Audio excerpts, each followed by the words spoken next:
We do a podcast? This week on the show, we investigate what's on the horizon for the two major creative forces behind the massively successful Yellowstone franchise and dig into your listener feedback from this last week's episode. Plus, we've got Dueling Dickens, all that, and this week's top stories. It's time for another episode of Nerded Here Weekly. Bruno, do the thing. We're wearing sunglasses. Hit it. It's better not awaken anything in me. The name's Bond. James Bond. Some days you just can't get rid of a bomb. I'm responsible for my own happiness. I can't even be responsible for my own breakfast. We have Santa Claus. Assemble. Welcome to another episode of Nerd Here Weekly. I'm Riley Trahan, Senior Entertainment Editor at Nerd Here First, and as always, I'm joined by my co-hosts. It's Deepak Chitnis. I have thrown away my beard trimmer. It does not exist anymore. Important updates to come for that. Bruno Meneses. How's everybody doing? And he is the keeper of the light, the unifier, and the defender of the sacred ring. It's Jackson Trahan. Hiya, it's me. Comic book one this time. Anybody got It's any guesses me. for that? Run It's it to me not one more time. Gandalf, right? Well, let me put it this way. If you believe you know why I have called Jack the keeper of the light, the unifier and defender of the sacred ring this week, you can let us know on in a comment on this very video. Head over to nihf.com and find this video and comment on it. Let us know why. If you know why, you can be our fan of the week. A lot of stuff coming up on their website, by the way, nihf.com. We have the written review of Frankenstein that I am just now polishing off. We have a video review of Frankenstein. Jack and I got the chance to see that bad boy in 35 millimeter early. It was so small. We have a preview episode of Predator Badlands coming up where Deepak and I are going to review that and dig into the status of the Predator universe. And we have all of our award season coverage coming up, including an episode on Begonia very soon. That, Jackson, is a lot of content for anybody to try and keep up with. What would you recommend they do? Well, the good news is that you can keep up with it wherever you're used to keeping up with stuff. If you're listening to us here, you probably are on some kind of a podcatcher app. You can follow us there, but we're also on social media. We're over on Threads. We're on the Instagram. We're on all of the things. So check it out at Nerded Here First, and give us a follow, and maybe we'll mention you in one of these episodes. More on that to come. Great organic plug, Jack. Well done. All right, now, without further ado, let's get to the news. Guys, don't know if you saw it, but One Battle After Another is funny, God damn it. Paul Thomas Anderson's One Battle After Another is officially headed for the comedy musical category at the Golden Globes. This is a strategic move by Warner Brothers to keep it from competing with Sinners in the drama race, basically. Right. We all know that, of course, One Battle After Another is based on the Pynchon novel Vineland, and it stars DiCaprio alongside Chase Infinity, Sean Penn, Tiana Taylor, Benicio del Toro, Regina Hall. It's already a crowded field just internal to that movie.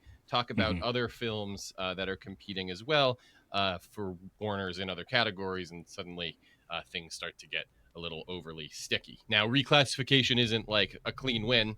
You've got Wicked for Good to compete with. You've got Begonia to compete with. You've got Marty Supreme to compete with. But I think the hope is that it opens up the lane a little bit more. Deepak, how important is a Golden Globes win for One Battle After Another in its path to Oscar victories? It's one of those that has increasingly become nice to have, but is not necessarily a must-have.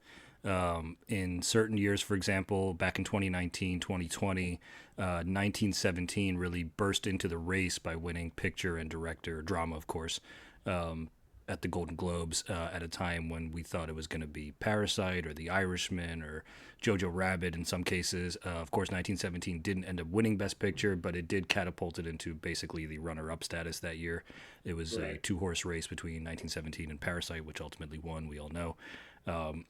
Moving it into comedy, I don't think is super egregious. We've seen this happen a number of times. The Martian back in 2015, Get Out back in 2017, which led to a bit of an outcry. I can see there's definitely enough of a comedic backbone to the movie that doesn't compromise the intensity of some of its, scenarios, and of course at the climax.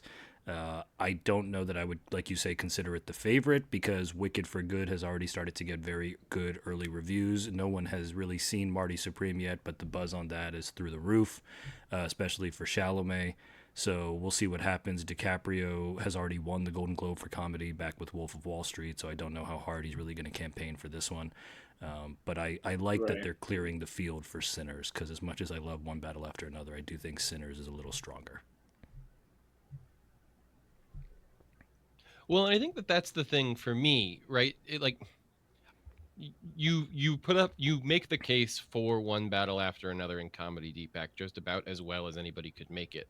But like, there was a time when we would nominate comedies for the comedy category, Yeah, but I and think now it's that like has the funny more to. dramas get the nomination. Well, part of that is the fact that we all know comedies typically don't do well at the Oscars, Everything Everywhere notwithstanding. But I do think it has more to do with, there's a lot of movies now that aren't easily pigeonholed into a single genre anymore. Even Sinners, for example, drama is not the first thing I think of. It is a horror musical, the same way One Battle After Another is a sobering racial commentary with the funniest line of the year in it. She was a semen demon. So, yeah, I think it has more to do with that than anything else. I mean, if they really want to do something, they would just eliminate the genres and just go 10 to 12 Best Picture nominees and take it from there.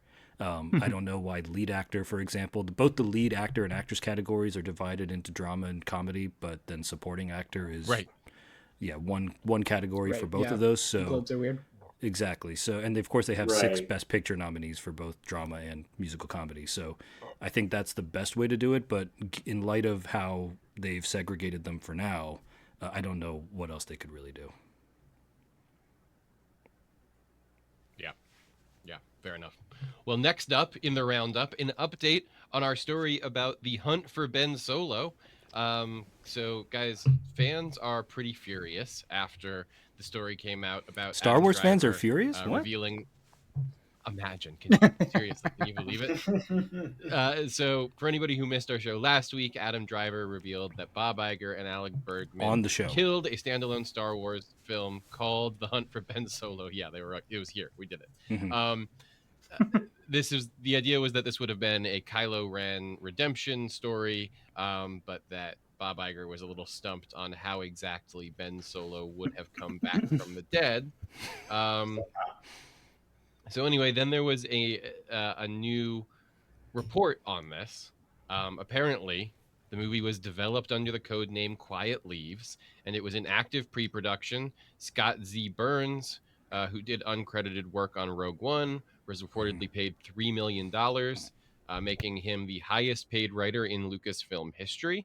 Lucasfilm execs include Kathleen Kennedy were enthusiastic about the script, but Disney higher-ups, as we talked about last week, were not interested. So, highest paid writer for a movie that doesn't exist. Yeah, Iger right? really That's spending the fun. money Yeah. wisely. He's so good at his job. It's incredible. He's so good. So yeah, insiders are over the last week have sort of been buzzing that Disney played a role with, as we said, with the decision coming from Iger's internal maneuvering to elevate Bergman. We were talking about this in the texts this week, but we think that Bob Iger was interested in Alan Bergman sort of succeeding him as the next CEO of Disney, and this story kind of seemed to imply that the axing of this Star Wars movie would be politically good for Bergman internally at Disney. A reminder that no announcements on Bergman ever becoming CEO of Disney at this point. Yeah, it's just funny, this little game of like trying to point at the person next to you, like he's the one who said it, not me. Yeah, my understanding of the report was that it sounded like Bergman had fallen out of favor after this decision was made, which seems to imply one of two things: either that Bergman wanted it and Iger really didn't, and the fact that Bergman did want it made Iger second guess the succession plan, or Iger is now trying to shift blame onto Bergman because we all know that an Iger successor is really just code word for an Iger fall guy. See Chapek, Right. comma Bob. Yeah, so that's an interesting question. I'm clicking around here to see what I can find, but I do agree with you that in either case, I mean, I think ultimately Iger continues to prove that in that boardroom you are his friend until you're not. Right. I do see everything kind of Which is characterizing great leadership, great Yeah, management. He's so good. I see a lot of people characterizing it as the two of them axing the story together. So, I mean, maybe that's the side of it you want to be on. Well, anyway, disparity in the Disney boardroom, but guys, good news, peace on the video game side of things. Jackson, I was overjoyed to read the memo from GameStop that the console wars are over. Yeah, the war is over. It's been a long time. Another war Many ended this lives year. were lost. Yeah. So But a peace accord has been reached. I guess Microsoft kind of brokering the peace here by saying that the next Halo game and every Halo game after that will launch day one on PlayStation, signing an irreversible move, signaling an irreversible move towards a sort of platform agnostic future that we've been seeing signs of for a while now, Jack, right? I mean, this has been like the future of gaming for a minute, has been. Yeah, well, it is. I mean, it's choice. Well, yeah.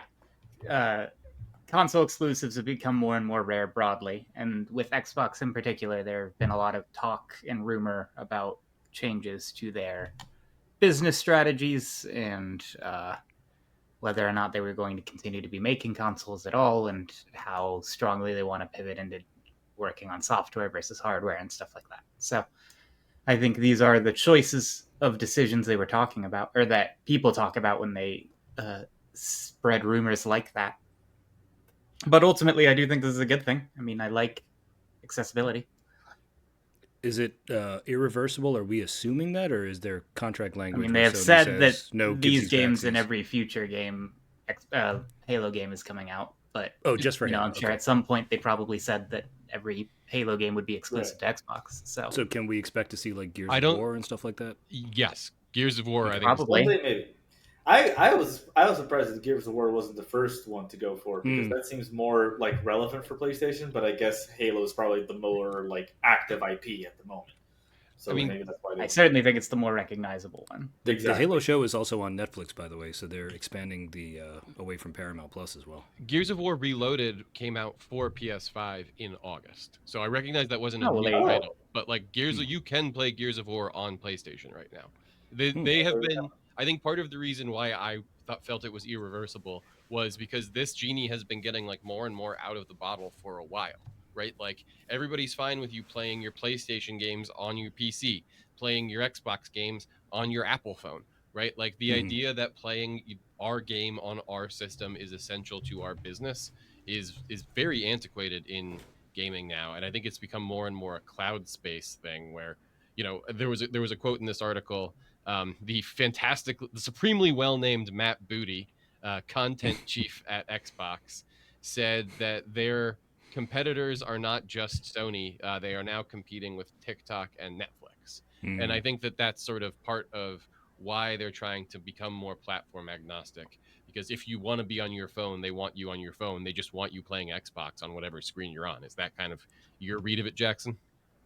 Yeah, I think that's a fair way to put it. And I also think that in a lot of ways, the consoles and the games are becoming more similar. How many games now just release on Unreal Engine? So, like, what reason do you have not to put it on PlayStation if it's just a matter of like what checkbox you click when you're exporting the game? There was also reporting from Bloomberg, and I don't know what y'all will make of this, but please jump in here if you have any interesting takes on this idea, but that Xbox is under pressure to hit steeper profit margins, and that multi-platform releases like Halo on PlayStation 5 are a just purely practical way to boost revenues. That makes sense in light of the news that several retailers are apparently not even going to carry Xboxes anymore. Indeed. Yeah. They've kind of already, like, some of them have already stopped. Costco, I think, is the big one that has announced it. But Microsoft is in a sticky spot in terms of their gaming business, and unlike I Well, mean, from like is it a Nintendo and sticky spot likes. if they're like willingly going there? No, I Well, think I I think think they're they're trying to adapting. make changes Mhm. Yeah. to get out of it, but They're certainly between an like things Xbox and like a the hard price place. hike aren't helping. Jack, you were getting at the Nintendo of it, and that was the last question I was going to ask you before we moved on to the next story. Do you think that Nintendo is kind of going to be a permanent title exclusive shop? I have seen no business signals from Nintendo at all that they're planning to change their decisions. Yeah, I'd be pretty shocked. They have always been the most exclusive out of all of them, Mm-hmm. and I expect that to continue. Yeah, same. All right, next in the roundup, Bruno, you've been tracking this story for us. We've got Miami sir. Vice reboot casting update. So Deadline is reporting that Kaczynski's Miami Vice remake at Universal has lined up both of its leads now. We have Michael B. Jordan circling the role of Tubbs and Austin Butler to take on the role of Crockett. Obviously, we're still early days. We don't have like contract signed. There's not like a schedule or anything like that, but they are expected to shoot next year.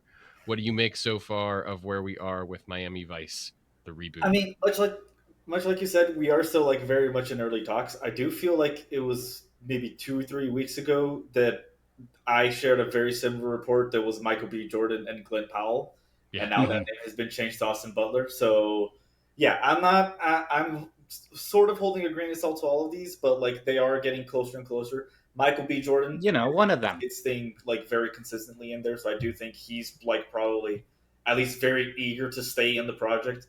And then Austin Butler, we'll see. I would be excited to see him play Sonny Crockett. It would be another like realistic, grounded notch to his belt to add after Caught Stealing, which was like probably one of his more ground to earth roles that we've seen lately. So I'd be excited to see more of that out of him lately.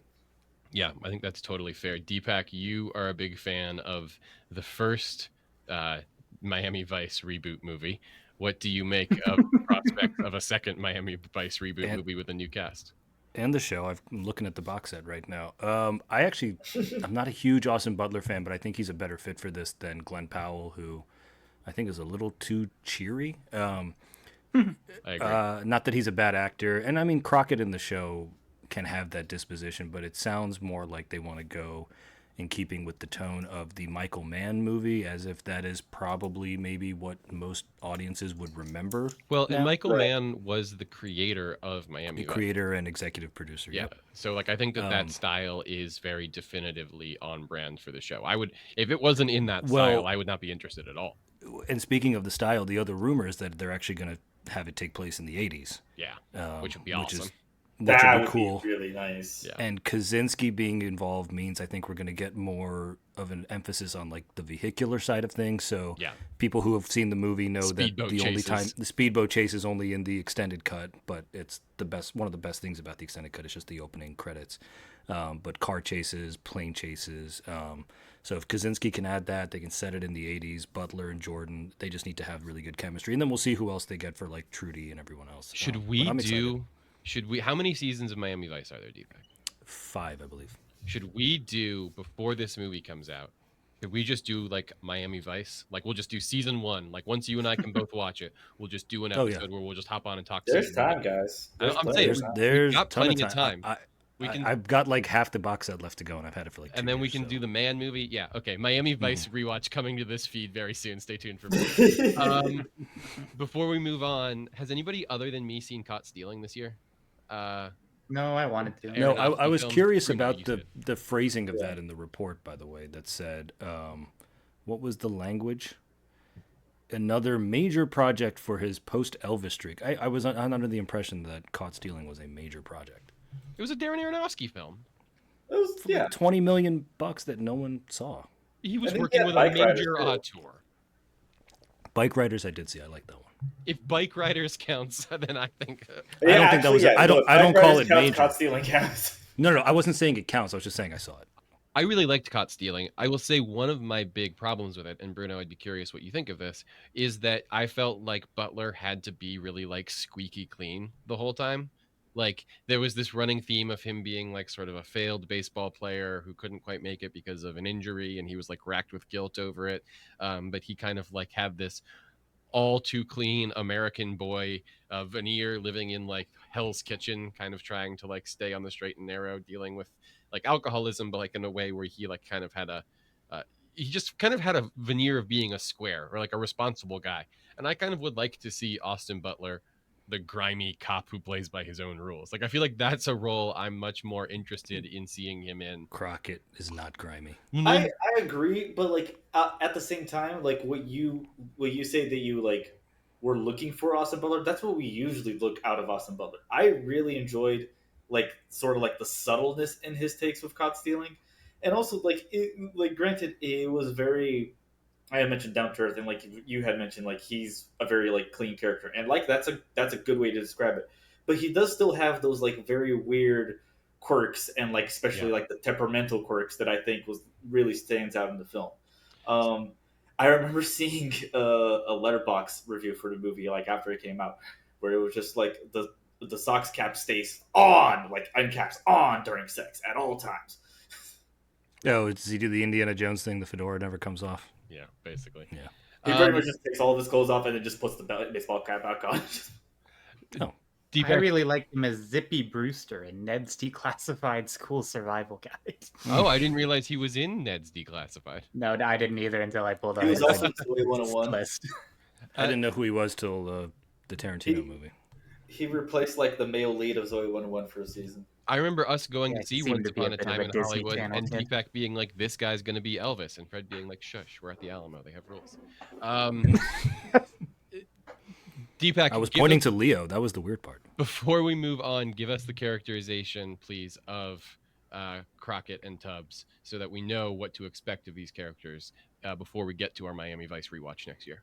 I mean, Crockett is more of the womanizer. He typically has a different girl in every other episode. He does have a relationship history with Gina, who is played, I can't remember the actress's name, but she's the Sopranos' next door neighbor in that show. Tubbs is more of he does have flings here and there, like Pam Grier in one episode, but he and Trudy have a relationship that they also bring back in the movie, the Michael Mann movie, where she's played by Moneypenny, Naomi Harris. But when you said grimy, the only thing that stuck out to me is the fact that they are the fashion and the style of that show. Oh yeah, so definitely not a big fat. deal. No, yeah, they're not wearing the nice Italian suits and. Oh yeah, the Armani suits with the T-shirts, and he's driving his Porsche or Ferrari, whatever he's got. And if they're gonna set it in the '80s, it's gonna be dripping in swagoo. Important context for Vice movie at too young of an age. Well, I was gonna say important context for anyone who is not aware. Pre-Miami Vice, like guys did not dress nice, like at all. No, like, it was like and you didn't the wear pastel like colors European were not a clothes or thing. colors or any. Like it was like culturally not a thing at all. Miami Vice kind of made it okay for men to be like aware of their own fashion. So yeah, those that guys and have to be MTV swagged out, man. coming out at the same time were kind of a big deal. Yeah. Okay, finally for the roundup this week, we need to talk about it, guys. Leica is back. We got a trailer for Wildwood. Our guy, Nepo baby Travis Knight, continues to show up. I guess you're not a Nepo baby once you have a certain number of Oscar nominations, right? So we got a look that Leica is stepping back into the studio with a trailer for Wildwood. I am excited for this one. It is based on the novel by Decemberists frontman Colin. I think it's Malloy. Yeah, Colin Creedy. Yeah, Malloy. And the trailer for the film is really tremendous. I don't know if you guys have seen it. I imagine if you're watching this on YouTube, maybe we're dropping some stills from it or something in here. But the trailer really focuses on the amount of ambition behind this one puppet, this incredibly complex bird that they've made that has thousands of feathers all across it. There are various complex ways that it's controlled. All of this is just what the trailer is about, is like how they control this bird. It's like a behind the scenes video to make it incredible looking. I was really taken away by this, but I have seen a lot of Leica behind the scenes stuff in the past. What did you guys make of the trailer for Wildwood? Are you excited for the return of Leica animation to the big screen? Well, definitely excited. Obviously, we've talked before about how impressive the studio is and how impractical stop motion is as an art form. It's and utterly ridiculous stop motion animation. The fact that this is odd set of circumstances does exist that the studio can be what it is and make the movies that it does is amazing. And we should just, every time we bring up Leica, we should point out that the reason we joke about Travis Knight, the reason I joke about Travis Knight, who is an incredible artist, is that his dad does happen to be Phil Knight, the man who owns Nike. And that is where a lot of this money comes from. And that Right. is why. And it's why he Oh, can Bruno's spend. learning this for the first time on this podcast. Oh, yeah. Yeah, that's why they're based in Oregon. Yeah, man, that's why he can throw all this money at making. Yeah, I mean that's why I can spend like movies. 7 years creating a perfect That's bird puppet. hilarious. Yeah, because he's got that. Because Aaron it's all Gordon money, the check baby. mark. I was money, literally baby. watching that video earlier today, like, where the fuck have you Yeah. been for the last decade? Yeah, just Yeah, catching those that Nike would be it. checks, man. When I was living in LA, I went to a test screening of Bumblebee on the Paramount lot, and as I was walking in, there was a guy standing there who looked very familiar, but I could not place him. And That's why I ended up recognize the name Travis Knight. sitting right Right, behind him, and Bumblebee. it was Travis Knight, the director of the movie. Yeah, He's also going to direct. We discussed it when we talked about Tron Ares last week. He'll be directing the upcoming He-Man film with Jared Leto. that's right. Yeah, Box office Wow. poison Jared Leto. I was So, excited about that until you said a certain name. well, so we'll get to compare He-Man and Wildwood, though, as two potential future Travis Knight projects. I mean, I am all for him pursuing a live-action career if he wants, but I have loved every single one of those Leica movies, and I just think they are transcendently beautiful, and I think this I mean, one they're looks beautiful. Yeah. more ambitious than any of the rest of them, so I'm excited to see it when it gets to the big screen. All right, when we get back, Deepak and I talk about dad TV. So, hi, we're here to talk about Kevin Costner and Taylor Sheridan. Why are we here to talk about Kevin Costner and Taylor Sheridan? A little while ago, while we were on break, there was a pretty extensive Hollywood Reporter piece on Costner. There was then a follow-up to that piece that ran a week or two ago. We haven't really talked about either of those pieces. Then this week, there was an announcement by Deadline that Sheridan has a historically massive deal at NBC coming his way in the next couple of years. So I thought it would be a good opportunity for us to sort of contrast the careers of the two main creative forces behind that original Yellowstone show that has basically become the entire Paramount Plus streaming empire. And I wanted to start that by reading an anecdote from the Costner piece that was titled How Kevin Costner Lost Hollywood. As I said, it ran in the Hollywood Reporter. It's pretty easy to find. It's a really, really good read if you haven't checked it out yet. I'm going to read a few small anecdotes from it just to kind of characterize this story as we go. This is the first one. It began as so many arguments do, at a kitchen table. They were filming on a soundstage in Utah, Kevin Costner, Wes Bentley, and Kelly Riley, playing out another tense exchange in the Dutton family drama, Yellowstone.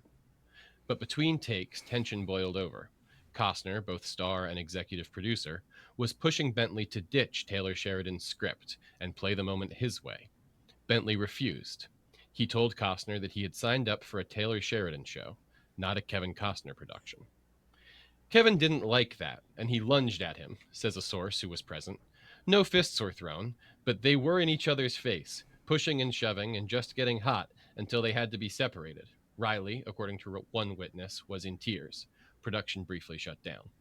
The dust-up, previously unreported, was a tipping point in a set already crackling from creative power struggles and bruised egos. But for Costner, it was merely the latest unfortunate incident in a long series of unfortunate incidents, a career marked by feuds, walkouts, lawsuits, financing fiascos, and a growing reputation for being, as one former colleague put it, impossible. So Deepak, can you sort of tell us the story of Costner, starting, if you could, with sort of Dancings with Wolves, but really leading up to and kind of the thrust of it being the story of Horizon and American Saga parts 1, 2, 3, 4, and 5? Yeah. There's a fun kind of parallel between Costner and James Cameron, in the sense that, yeah, you can characterize their careers as being full of like conflict and lawsuits and tension on set and all that, but they do also have the financial, Costner obviously to a lesser extent, financial success and the award success to kind of back up what they've done. Like you said, starting with Dances with Wolves, but even before that, Costner was an actor who had been in like The Untouchables and Field of Dreams and all sorts of movies that are still considered classics. Dances with Wolves was thought to be an enormous mistake at the time because the Western genre was dead. And the funny story about Dances with Wolves is that he told us on a talk show once where he had let a friend live with him for some time, rent free, all that, because he was Kevin Costner sort of at the height of his career in the late 80s. And finally, he had tried to kind of set that friend up with numerous meetings around town, and the friend was I couldn't get a job for various reasons. And Costner kind of got fed up with him and kicked him out of his house. And when he got kicked out, the friend said, "Fine, but I'm going to leave you this one thing here. Please read it when you get a chance." That ended up being the novel that was Dances with Wolves. Oh, wow. And it turned into, of course, the movie that won him 7 Oscars, including Best Picture. And, of course, Costner through the 90s was successful. Grossed $424 million. Not for nothing. At a time, yeah, when, the Western was supposed to be dead, and it ends up being the highest grossing, maybe Ghost was the highest grossing movie that year, but Dances with Wolves was up there, and of course did well. Costner was successful throughout the 90s, but of course there were famous, like The Postman was a big one that kind of didn't do well, and then of course Waterworld was a big one that really kind of did not perform to expectation, although it has kind of gone into that, it's old enough now that we can look back on it and think maybe it wasn't so bad, and I actually kind of like it now, whatever. 2000s were kind of a dead period for him. He did do Open Range in 2003, I think, which was a good movie that no one saw. But then his career kind of has a resurgence with, of all things, Man of Steel. Which sure. is, right. Snyder bringing him back, and then of course we start to see him in more things. Yeah, exactly. Yeah, Do Not Save Me. Was I supposed to let them die? Maybe. I was eating my hero cake. Yeah, Can't fight a tornado. I took this unidentified medal to a guy at the University of Kansas and he never asked another question after that. He never wanted like a Nobel Prize, nothing. Yeah, I do like that. The rest of the segment's going to be us quoting Pocket. Not even just doing vague, like. Yeah, you're right. Yeah. But then, of course, with Draft Day and other things, his career kind of experiences a bit of a resurgence, and then that all leads up to I run a Yellowstone. football team now, Clark. I sold that small piece of kryptonite. It was incredible. But yeah, that is sort of in a nutshell the Kevin Costner trajectory over the last 35 years or so, give or take. And then, of course, he quits Yellowstone to focus on Horizon. Again, the Cameron parallel there in that, he's betting the farm, no pun intended, on 4 massive movies with appeal that is questionable to say the least. But while Avatar and Avatar 2 are 2 of the highest grossing movies of all time, Horizon was such a disaster at the box office that the fate of the other 2 or 3 movies is now completely, I would say it's questioned, but I don't think it's a question. I don't think we're ever going to see them. But this is, at this point. And then, of course, there's the assault allegations that have also come up. Yeah, at this point, I am with you that I don't think that Horizon Part 2, which is done, will ever see the light of day. And has screened, I think, at Venice. Yeah, it'll do festivals. People have seen it at festivals. I don't think it's ever going to get any kind of distribution. But it is interesting, right? The Cameron analogy is an apt one. Dances with Wolves, he mortgaged everything he had to finance that movie, and he hit big, right? Yeah. There was this quote. Deservedly, it's a very good movie. Which I don't remember. I didn't hear. And let's not forget that Avatar is basically a remake of Dances with Wolves. I didn't hear who made the point about how did Horizon go, but in a 2024 interview that he gave with GQ, he said, if my psychiatrist looked at me and said, hey, okay, I won't do the voice. He said, if my psychiatrist looked at me and said, Kevin, let me get this straight. Nobody wanted to make one, right? At least at that point you stopped. They didn't want you to make it. And I said, yeah. And she goes, well, then why did you go out there and write 4 more? Why'd you go and do that? And I said, I guess it's just because I believed in it. And like, that's just who Kevin Costner is, right? Like, which is not a bad thing. Kevin Costner is just a person who thinks, no, the world wants 5 Horizon movies. I'm going to make 5 Horizon movies. And he just feels really driven towards that. And I think just about the farthest you could possibly get away from that is Taylor Sheridan, who has, I feel, pretty systematically and pretty like corporately pursued this kind of like makeshift cowboy image to his benefit at Paramount. Obviously the issues between Costner and Yellowstone came really because they were issues between him and Sheridan.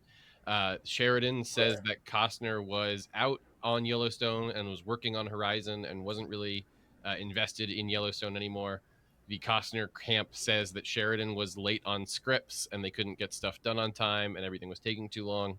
I don't really know how much the Costner side of the argument makes sense, to be honest. But either way, they write Costner out of Yellowstone, and then Horizon 1 makes 11 million opening weekend, 38 total gross against a budget of $100 million. There are dozens of us. He's still trying to build a studio in Utah that will probably never open, and he's still trying to get these movies released that are probably never going to get distribution. Like, he's just unfinanceable. And he's 70. And he's 70.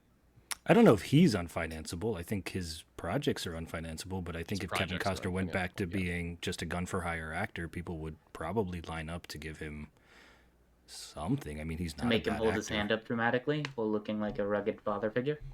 Yeah, he did that in Draft Day, too. He was killer. It was a great I'll tell you what he's not getting. Movie. He saved the Cleveland Browns. That hasn't happened in real life, so. He's not getting a 5-year billion-dollar development deal with NBC Universal. That's what he's not getting. $1 billion with a B. Taylor Sheridan. Was it NBC Universal or Warner Brothers? Sheridan's NBC. Sheridan's deal. Oh, that's right, because they have. That's right. They have the distribution for Yellowstone. That's right. Yep. Right. Well, and it's all just going to be right. They just want him to. They basically, I think, see Taylor Sheridan as a plug-and-play piece of IP development for them. Right. They have watched him create 12 shows total for Paramount Plus. He's running 8 shows right now. Can anyone here? Let's see how, without looking at the document. Yellowstone, Lioness, okay, Landman, okay, the 1883, 1923. 4 and 5. I will give you the 2 Yellowstone year shows. Yep. Oh Jesus! Now I'm out. Okay. Anybody else? Unless you're counting like season 2 of Lioness or something. No. Did he do any of Tulsa King? Tulsa King. Oh, Tulsa King. Oh, and then Mayor of Kingstown. Mayor of Kingstown. Yeah. Yep. Then that's 7. I don't know the last one. There's one more. Oh, there are 5 more. Oh, son of a. Yeah. Yeah. Here. Are you counting movies like Wind River? No. Here's the full list of TV shows Taylor Sheridan has developed for Paramount Plus and its family of networks.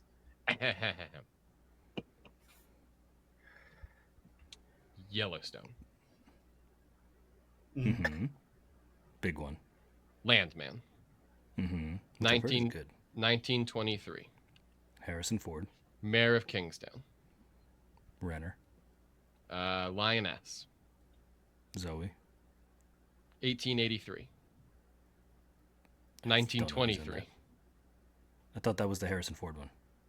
What is the Harrison Ford? I'm not saying I can't double. No, up didn't you already say? Didn't you already say? You said that twice, yeah. Yeah. Oh, see, I'm on his IMDb. I didn't have them all written out. I know that there's a shit ton of them, is what I know. There's a lot. there's a whole cinematic universe. Yeah. There's something. Basically, he can run his own streaming service if he wanted to. Well, there was that whole thing. There was a big profile on him in the Hollywood Reporter maybe 2 or 3 years ago where he talked about how he hates using a writer's room and he writes everything himself and he doesn't see the point in delegating because he knows exactly what he wants and all of that. Pardon me. The article said he has 8 active or upcoming shows. So he still has more shows on his Paramount deal that he will have to develop before he leaves. Yeah, so none of that is transferring over to NBC when in I think they've already been developed. I don't know if he's going to be even better. running any of them. Yeah. So by the time he jumps to NBC, I think it will be 12. But you might have been confusing 1923 with the not at all confusingly named 1944. Oh, okay. Which has not come out yet, it seems. Perfect. More Yellowstone coming soon. Is that called Oppenheimer? Yeah. This is when they were testing bombs in the Yellowstone desert or whatever. Yeah, that actually would be kind of an interesting show. What the native population in New Mexico and what they suffered after the atomic testing. But well, whatever it is, I mean, we can say that it will. There's also one called 6666, which I hope isn't a year. Ooh, That'd be the future one. craziest one of all. Yeah, Future sci-fi Future Yellowstone. It just sounds like he fell asleep on the keyboard after writing one night. But he has this series of private ranches where he shoots all his own stuff. He gets 20 million per episode budgets. He has total autonomy to do whatever he wants. And he's a corporate dream because he's a predictable product that is able to repeat what he does just over and over again ad nauseum, right? To you guys' point, Oh, yeah. there's nothing particularly valuable about the Duttons. Just unplug Taylor Sheridan from the Paramount apparatus and plug him into the NBC apparatus and assume he'll do the same thing again. $1 billion. Yeah, and I do wonder, because he's such a control freak, how much he's going to be willing to hand these shows off versus kind of sunset them, at least in his mind, and then let Paramount do whatever they want after he's gone. That'll be interesting to see. But yeah, I mean, Yellowstone for 3 or 4 years now has basically been the same 4 scenes written in various different ways. But you know what? It's like the most successful show on TV. That's the thing. Like, I thought about whether or not we should do this segment because it's not exactly our stuff. But like, it is genre, right? It's Western, and it is the most successful show on television. But that, I wonder how much of that is also because it's pretty much the only thing. Like, okay, again, I don't want to get political here, but a lot of what Taylor Sheridan has done is corner the marketplace on a very specific type of entertainment that typically is not made by the studios, which is something that is for middle America. It's not about, yuppies in New York or LA trying to find love in the modern world. It's a movie about families on a ranch, and, it is Succession for farmers. Right. Yeah.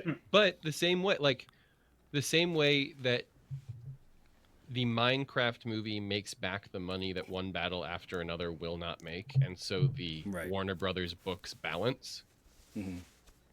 Yellowstone and the success of Yellowstone and its ability to capture that market is what lets Star Trek be a nerdy little inclusive show for progressives, right? Like Yellowstone. Star Trek will never make money. Yeah, Yellowstone is doing the yeoman's work that allows Star Trek to be the show we want Star Trek to be. So I do think it's important. 1823 walked so Below Deck could run. Yeah. So anyway, my point is just, I know we just did a very long segment on Taylor Sheridan and Kevin Costner. Thank you for bearing with us through it. I do think it's important for us to talk about once in a while. We're not going to do a Yellowstone rewatch. And when we get back after the break, listener feedback. What? We could do a Yellowstone rewatch. We could I couldn't even do it. I gave up. I couldn't even finish. How dare you disparage Star Trek? Over the course of the last week, we have heard back from some of our listeners, and so I decided to bring their comments onto the show to share with you guys, and we can respond to them. All right, so here are some of the topics we discussed last week that I posted about on social media. People responded to them. If you would like to be featured in a future listener feedback segment, you should be sure to follow us on social media at NerdItHereFirst0 on TikTok, at NerdItHereFirst on Instagram, or at youtube.com/NerdItHereFirst. That's where I sourced all these comments from.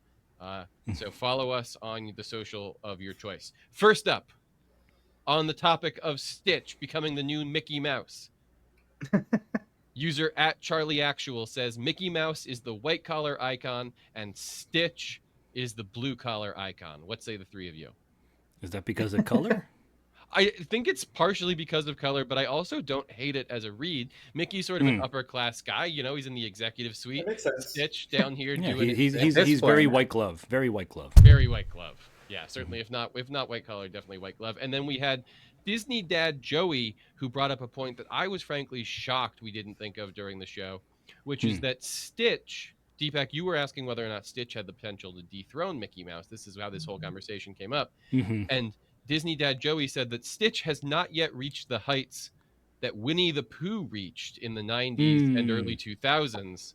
And Pooh didn't dethrone Mickey, so Mickey is safe from Stitch for now. I thought Winnie the Pooh was a great pull in terms of a character that had like a brief moment of like was really hot, had the juice, slowly faded over time. It's a good point, but I counter with Winnie the Pooh never wore pants. Yeah, well, Mickey at least has pants. Wear pants. What's the thing where like Winnie the Pooh has the shirt and Mickey has the pants? Mickey only has the pants. Yeah, it's interesting. Yeah, yeah, if we could. Stitch. I'll counter with saying He's an alien. Back then there was a lot less characters to compete against, and like still today, it's very impressive what Stitch is doing compared against the roster that he's going. Partially against. true. I vote for Cusco. Going back to our story from Cusco, an interesting one. Live action Emperor's New Groove when. It's coming out on 4K soon. Going back to our story from the roundup, it is interesting that even in a world where we're competing with Xbox and TikTok, Stitch still breaking through as strong as ever. On the subject of Ubisoft canceling the Assassin's Creed game that would have been set immediately after the Civil War, user Mjorner Shark said, "Just look at the recent Assassin's Creed game. People I know were mad that there was a black guy, and especially mad when there was a woman. It is sad times we live in." Jack, this is kind of a point we were making in that segment, right? That like Ubisoft sort of had to fold to this because of this like oppressive amount of feedback they get from people.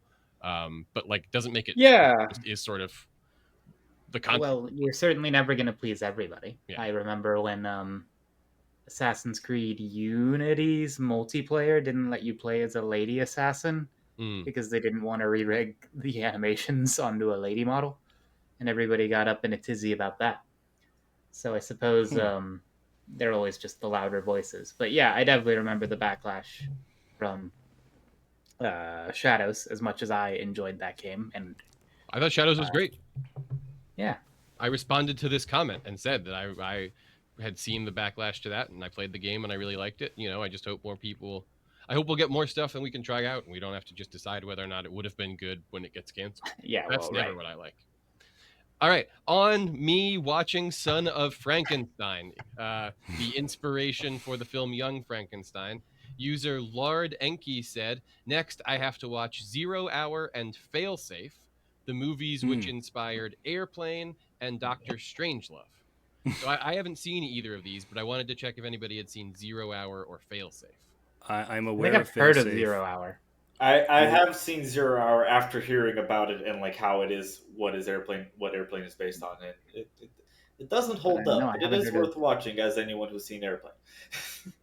Obviously we've seen Dr. Strangelove. I'm aware of Failsafe. There's actually a Criterion edition of it, and Failsafe is back in the zeitgeist at the moment because of A House of Dynamite. It's another movie where the U.S. government has to deal with the potential of a nuclear strike.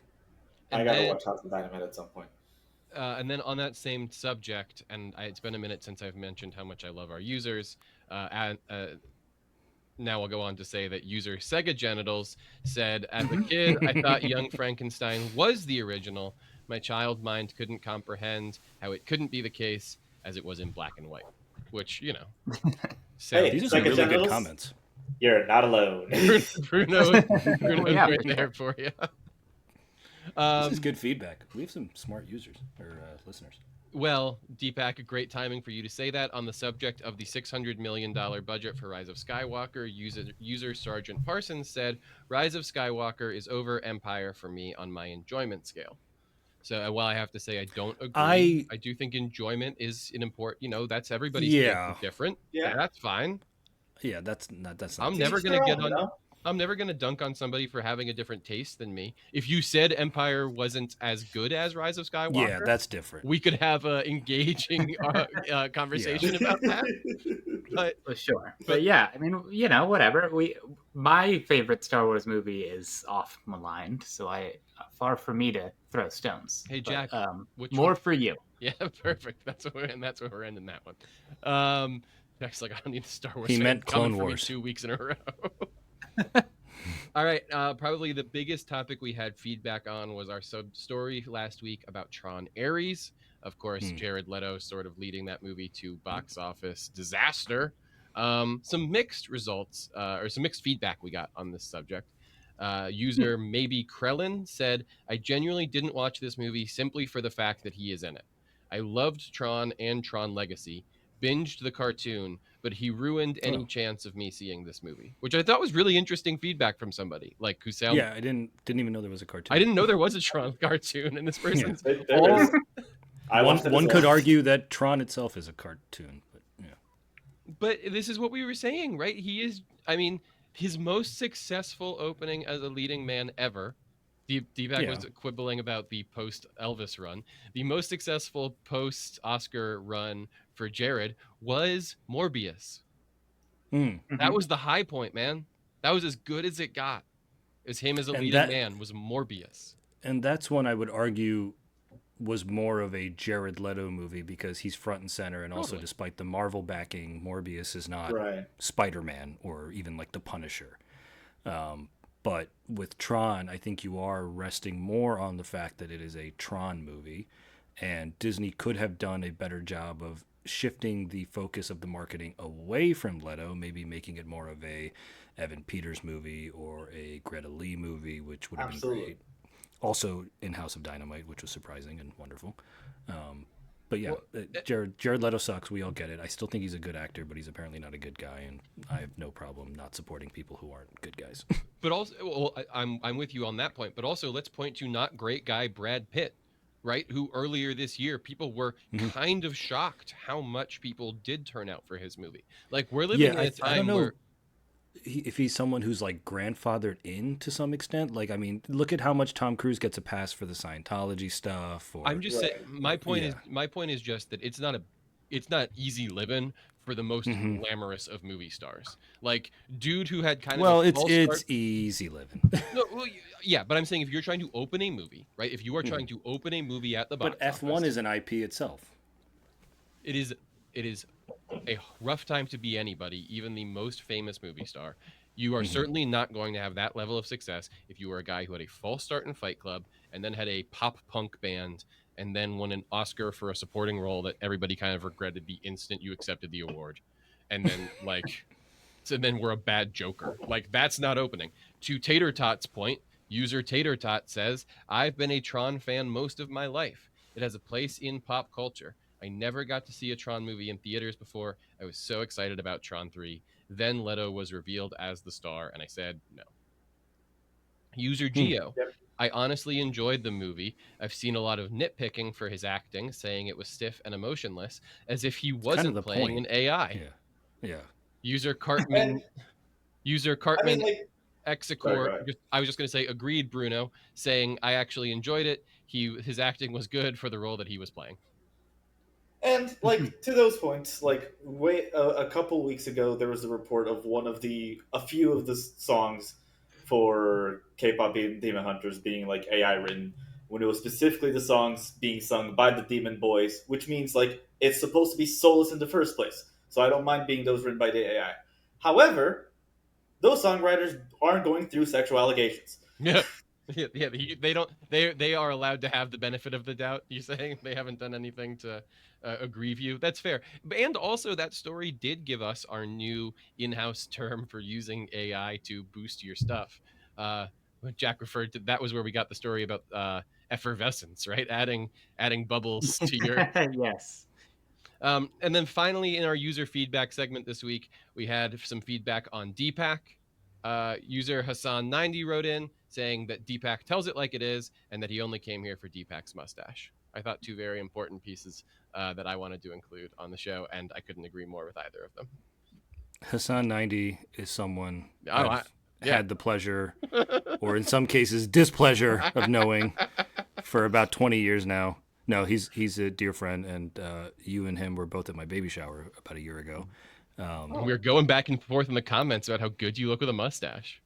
Like I said, the beard trimmer's gone. I got the razor. I'll clean this up for you, Hassan. All right, I'll clean this up for you. Perfect. You spawned a new emoji in our Discord server. Yes. Yeah. When we get back, we're talking about Dueling Christmas Carols. Stick around. All right, guys, our final and main story of the week. We have not one, but two Christmas carols promised for next year. One of them starring Johnny Depp, the other directed by our in-house fave, Robert Eggers. I wanted to talk about them, and then I wanted to talk about dueling movies in general. So let me at first just kind of give you what we're talking about here. The two movies. One being made at Paramount, one being made at Warner Brothers. The Paramount picture, titled Ebenezer, A Christmas Carol. Jackson, directed by Ty West of X, Pearl, and Maxine fame. Great. This is his first major studio film. It stars Johnny Depp. Let's just say it. I've heard of him. Another totally not problematic. Everybody's problematic fave, Johnny Depp. Andrea Riseborough to co-star. This As is, who? a great question that we should dig into. Release date November 13th, 2026. Produced by Emma Watts of Avatar and Deadpool 2. Nathan Halpern is What a writing. resume. Yeah, right. It is. Nathan Halpern has written a few episodes of The Legion. He wrote the show Tales of the Loop a couple years ago. Oh, that was good. I like that. Tales of the Yeah. Loop? The Loop. Tales from the Loop. Excuse me. Loop. That makes more It was sense. very good. And this is also going to be Depp's first major Hollywood film since his defamation trial. I was gonna say, I feel like he's been AKA undercover. Pirates 5? Yeah.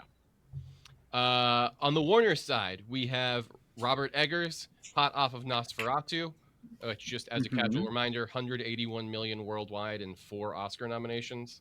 Incredible. Good movie. Will star. I'm scared to rewatch it. Will star Defoe in his 4th collaboration with Eggers. First 3 were Lighthouse, Northman, and Nosferatu. This is also produced by Chris Columbus via Maiden Voyage. They teamed up on Nosferatu. Yes, they are old friends. In fact, when Eggers did the DGA podcast episode for Nosferatu, he was interviewed by Chris Columbus. Did you listen to that? Oh yeah. There was, for anybody who didn't listen to it, let me entice you, a Halloween rewatch of Nosferatu after listening to us talk about this Christmas Carol movie is in order, and you should accompany it with a listen to that episode. And if you haven't listened to it, let me tell you, there is a anecdote in which Columbus is really pushing Eggers on this establishing shot of a castle, because I guess Columbus has gone out of his way to get a specific castle that Eggers really wanted, because Eggers is such a historically minded guy. And he's so persnickety about the verisimilitude of the thing. So he really wanted to be able to shoot at this one particular castle, and Columbus got it for him. And they're looking at the dailies, and Columbus is like, what the fuck is this? There's no castle in this, right? Like, it's all too tight. And I guess, according to Eggers, he tells the story, he went home that night and put on the first Harry Potter movie. And he was like, let's see how you establish a castle, motherfucker. And he pulled up Harry Potter, and he went, pretty good. That's pretty good. Pretty good. Castle looks pretty good in that shot, doesn't it? So then if you go watch Nosferatu, he basically establishes Castle Dracula with the Hogwarts shot from the first Harry Potter movie. So, that's very good to know. That would be fun. So lots more fun between the two of them on that episode. Definitely worth listening to. But anyway, guys, so there's your two Christmas carols. I want to know, which one are you more interested in? Do we know anything more about the Eggers one, like who's starring in it or anything like that? To tell you the truth, well, the Eggers one has Defoe. Yeah. Oh, sorry. Yeah, you mentioned that. Yeah. I do think the Paramount one is more like down the road than the Eggers one. Yeah. To tell you the truth, the sort of the real part of this, well, it has a release date. They're probably not going to come out at the same time.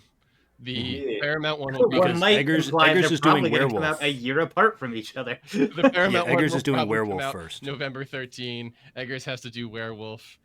His probably comes out the year after, but that's not as much fun for our shtick. So I'm sort of doing this Dueling Dickens thing instead. I get you. I mean, the fact that the news stories are out at the same time is fun. Exactly. Yeah. Eggers also has to presumably do this Labyrinth thing. Is still hanging out there after Oh, Werewolf. God. Like, Eggers has a full schedule. Who knows if this even gets made? So. Yeah, this strikes me as like Guillermo del Toro. This or Ridley one feels Scott. way more doable than Labyrinth remake.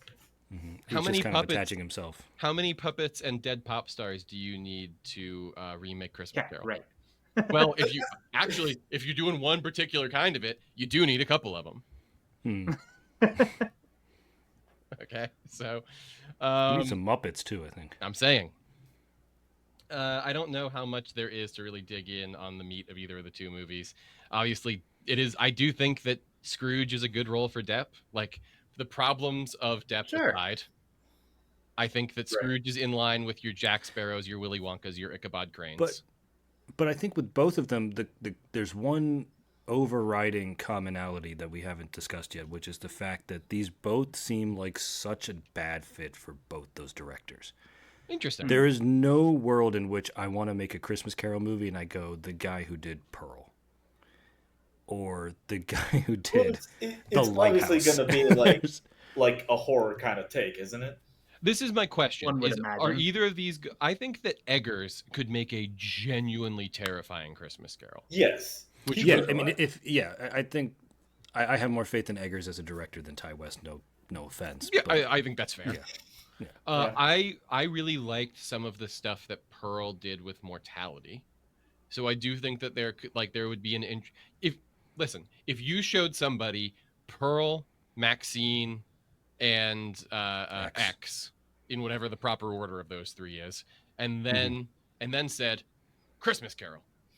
I could see them like doing the mental math, right? It's kind of a triptych. You sort of have the same person in three different moments of their life or whatever. Like okay. I get it. I think it's more likely that Paramount is betting on the controversy of this whole thing, right? Like the sort of conservative middle America shift of Paramount we were just teasing so much with the Yellowstone of it all kind of comes home to roost when they're like, and we've got Johnny Depp, the guy everybody else is scared to cast. Like, and I bet Ty West was just on board with that as a plan.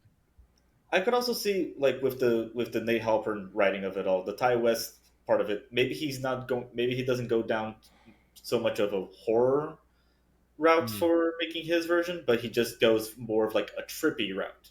Yeah, I would expect Maybe something along the lines of like the Tim Burton Alice in Wonderland movies or something like that.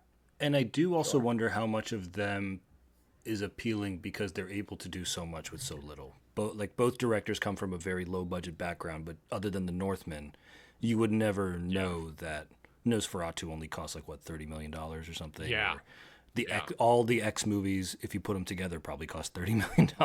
Yeah. Right. Yeah. No, I think that's a great point. Listen, I like Christmas Carol. It's a movie that I certainly watch every year around the holidays, not even just the Muppet version. I read the book last year. It's a story that I am very into, so I am excited to see these different versions of it. I think the idea of a scary one is compelling. Here's the my Muppet problem. one was kind of freaky when I was a kid, I remember. I think I want Eggers and Depp. I think that's what I think that's my problem. Is I want Eggers directing and Depp starring, and that's not an I'm option. excited for. You want to see Willem? Scrooge. Well, Defoe and Eggers have such a good history already. I mean, they're like 3 for 3. Yeah, I mean that's certainly true. And Defoe has done a good number of like physical changes and old man roles that are like iconic and stuff. I mean, even for like Lighthouse, Max Schreck. Yeah. Well, hold on now. Well, not Max Schreck. Sorry, what's his name? Yeah, no, that's Christopher. You know who I'm thinking. Max Schreck. Yeah, you know who I'm talking about. Yeah. I think he played the guy who was the vampire in the original Nosferatu. Oh yes. Right. Just because you're bringing up reading Christmas Carol last year, I read A Christmas Carol last year too, but for a completely different reason. In that, me and one of my close friends, Justin, we're both pro wrestling fans, but we both very much hate a certain promoter by the name of Vince McMahon. And Heard of it. I think it was a good take. Were you hoping he'd get visited by 3 ghosts? Yes, exactly. We wrote a wrestling carol. Oh. Listen, Justin is a good friend of this show. I feel like with a certain number of text messages, we could engineer a reading of a wrestling carol this holiday season. Oh no! Comment on this video if you want to hear Get it. Get in here. Richard Bruno, I want to do it.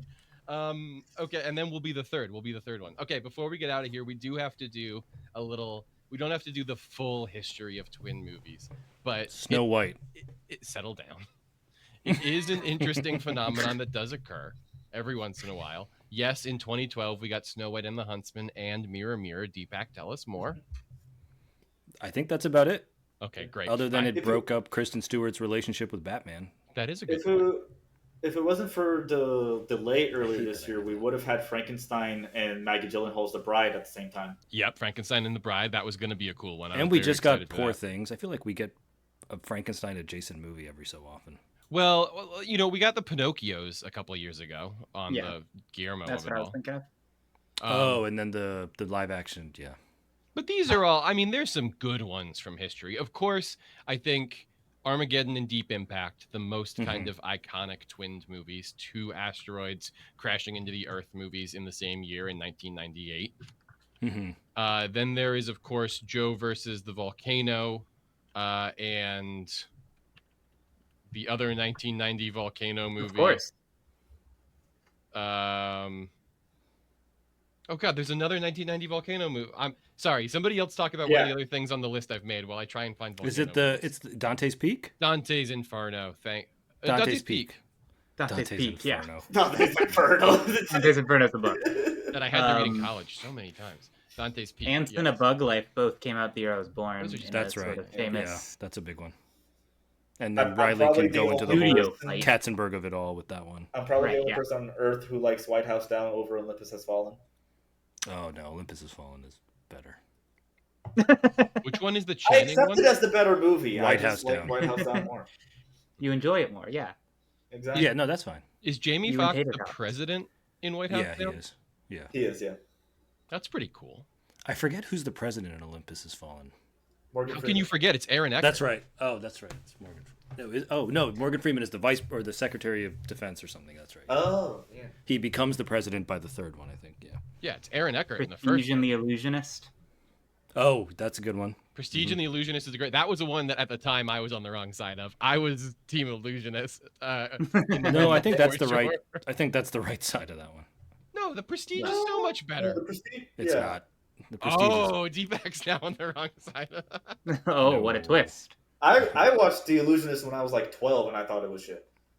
Deepak hates Christian Bale and Michael Caine, confirmed. I will Who else is revisit in the movie? Yeah, that's why I love The Dark Knight. Yeah. Yeah. It's just the Norton of it. It's not. I don't think fine. either of them are very good, but The Illusionist I definitely Well, prefer over. I might agree with that. Prestige. Interesting. That's true. That is fair. Jack, did you ever get back around to finishing Tombstone? Oh no, I never did finish Tombstone. Was that Oh, one? Wyatt Is there another Tombstone one? and Wyatt Earp were Mhm. 1993 and 1994. Yes. That's a character in Tombstone. Yes, Correct. well, indeed. Isn't that Kurt Russell? How does in that Tombstone? happen? Well, it's a movie about Wyatt Earp. Is That it was like a another sequel? going back No, going it's back to just like- Costner. No, Jack. Sorry, Jack's just tuning into the podcast now. Jack, we're talking about times that people have made two movies about Well, the same but- subject at the same time. Yeah, That's another cool, one. Thanks. Going back Was he to like Costner. a real guy? Was Yeah, he like he was a real historical- man from history. Yeah. Oh, Yeah. I didn't realize that. And Okay, Costner that was in makes it make more production. sense. Costner was in production on Wyatt Earp and found out Tombstone was getting made, and there's rumors that he tried to sabotage the production of Tombstone, which famously had quite a troubled production to begin with. Right. but I yeah. thought it just stole a character from another Yes. No. movie. No. Not no, only no. does that make more sense now, it now also makes sense why on an episode like 6 months ago, you got angry that I spoiled the ending of Tombstone for you. Well, yeah, that probably would have. No, he thought Doc Holliday I lived. was like, it happened. Well, no, we just talked about he hadn't got to the shootout yet. So I was talking about the shooting of the OK Corral. Oh, But I yeah. guess he didn't know it was a historical event. And so just thought I was just ruining the end of this movie for no reason. Well, that does make things make more sense. Then the last one that I will call out on this front only because I remember it from happening when I was in college and sort of it being the first time this phenomenon was really on my radar. Was when Friends with Benefits and No Strings Attached came out at the same time, which was also a big deal. Movies because- about fucking your friends. Well, and Mila Kunis and Ashton Kutcher were in different ones. So they were sort of like both making their breakup movie about each other at the same time. There was a lot going on with those two. And they had like just hooked up. They I had think at that just time. broken up. Sure. Oh, they just broken up. Yeah. I thought, aren't they together? Really got never back thought together? about that until Oh, they just got now. back. Well, together. yeah, I mean, Clearly, they were yeah. still really hung up on each other because they made these movies. This is my And then first Natalie look at Portman queer- and Mila Kunis had just done Black Swan. and- Correct. Yeah. Yes, Yeah. all of this. Mhm. So anyway, I just wanted to ask, do you guys, if you had to guess which of these dynamics we've just gone over will be most similar to the relationship between the Christmas Carol movies, what twin movie do you think, what would you assign? What's the vibe of the Christmas Carols going to be? Will it be like Armageddon and Deep Impact, where one is remembered and one is totally forgotten? Will it be like Illusionist and Prestige, where we fight about which one is better? Will it be like Tombstone and Wyatt Earp, where years later Jack's going, did this really happen to a guy? Oh, That I would think be it's crazy. that one, 100%. I hope it's Ants in a Bug Life, where we get some crazy corporate drama fallout story out of this. whole And I think both of those are pretty fondly thought of. Like, I don't think there's anyone Yeah. who really hates Right. one or the other. Yeah. Fair enough. All right. When we get back, closing out and pop culture recommendations. Stay tuned. That's it. That's this week's episode of Nerd It Here Weekly. We want to remind you to subscribe and not go anywhere, because later this week, you're going to get Jack and I in your feed talking about Guillermo del Toro's Frankenstein, a movie we have seen and have opinions on. We saw it with our eyeballs. In a movie That theater. makes it sound like we're lying, but we did. It does sound like we're lying about seeing this movie. We definitely really saw and are going to review reputably on our podcast. So you won't want to miss that. We know we plugged it earlier, but nerditherefirst.com, NIHF.com, at Nerd It Here First on the socials, NIHF.com. Whatever the thing you want to do is. We've been talking for so long. Let's get out of here, guys. Pop culture recommendations. Let's start with Deepak. I mentioned it earlier, but A House of Dynamite, the new Catherine Bigelow movie, has dropped on Netflix. It is very interesting, very divisive because of how it ends. We spoke about triptychs earlier, and that's basically what this is. We get the same 20 to 25 minute span of time from 3 different perspectives. People have been very vocal about either their displeasure or their appreciation of how the movie ends. I would say I am in the latter camp. Regardless of what your affiliation is politically or whatever, I think it's a really important movie that everyone should watch and form an opinion on. So, House of Dynamite on Netflix, check it out. I really want to watch it still, and I will be texting you when I do for sure. Because don't do that, just watch it. No, I mean after I watch it, I'll text you, not during. No, once it's over, I've heard too much about knowing what it is. I'm not gonna be able to watch this movie and text anybody. No. Bruno, what you got? Just want to touch on Frankenstein really quick. If you guys have a chance to go watch it in the theaters, do go watch it in the theaters. I'll be trying to get my Letterboxd review in hopefully later today or tomorrow. Quick PSA to moviegoers: show up to your movies on time, because contrary to popular belief, my movie time yesterday was at 11:50, started at 11:56. Wow. Oh, so and then guess what happened? AMC. Minutes after that, a dozen people walking into the movie like, what the fuck? I wouldn't blame them for that. Anyways, a little bit. My pop culture recommendation for the week is Red Dead Redemption Undead Nightmare.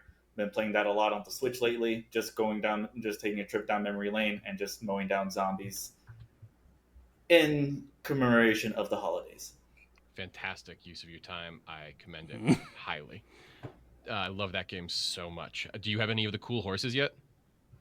No, I literally have. I shit you not, I have just been mowing down zombies. I've been collecting the outfits here and there, but I haven't actually been going into the story just yet. I did start like last weekend. You can get the 4 horses of the apocalypse. Yes, and they're all like increasingly powerful. It's amazing. You do need to like hunt down mythical creatures in order to unlock them, though. So that's Wolverine, Storm. Years ago, Riley and I did a video trying to get those horses. Probably still on our youtube.com/@nerditherefirst, us breaking in the Horse of War or whatever. Jackson, what you got for pop culture rec? Oh yeah, I'm sticking with the spooky theme, and I'm gonna go with Once Upon a Katamari, which is a new video game from Kayata Takashi, and Namco. Well, now Bandai Namco, wasn't at the time that the series started. This is the first Katamari game in like 15 years that is not a remake or a mobile game. And it's just as much fun as they always have been. You get to roll stuff up into an increasingly bigger ball, and they do the same trick every time, where you're like, oh man, I have to get so big, and then you get big, and then they're like, here's a whole other half of the level that's so much bigger than what you thought this level was, and it works on me every single time. So a new game that uses all of the modern processing power and abilities of the consoles is fun. I would recommend you get it on PlayStation if you can, because of the game's control scheme is sort of meant, I think, to have 2 sticks that are parallel to each other, and PlayStation's the only modern controller that is stuck with that design. But you can also get it on Steam.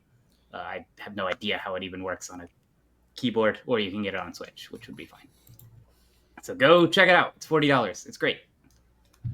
And it's cute as hell. Yeah. Begonia review, Deepak and I, coming this weekend as well. I've talked a lot about Frankenstein. I'm about to talk more about Frankenstein. I just also want to let people know Deepak and I are going to be talking Begonia, hopefully with a cool, exciting new guest who you'll be seeing more often on this show. But we haven't recorded that yet, so I don't want to make any promises about it. But yeah, exciting stuff for that. But I am going to plug Frankenstein.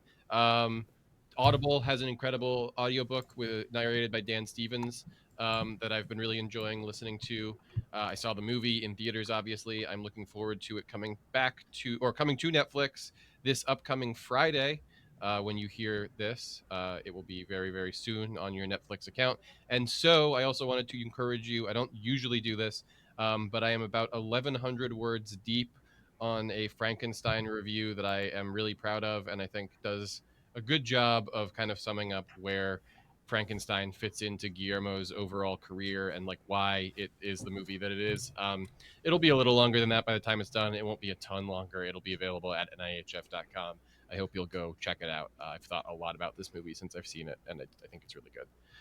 This has been Nerd It Here Weekly. Thank you so much for listening. We want to remind you that if you want to see our beautiful faces, you can head over to youtube.com/@nerditherefirst or NIHF.com so you can check this out on video. We also want to thank Purple Planet for our music and Wiki Rascals for our artwork. We want to thank Bruno Meneses for editing and producing this show. We would like to thank you, our listeners, who keep us going every week. And we want to remind you to tune in next week to hear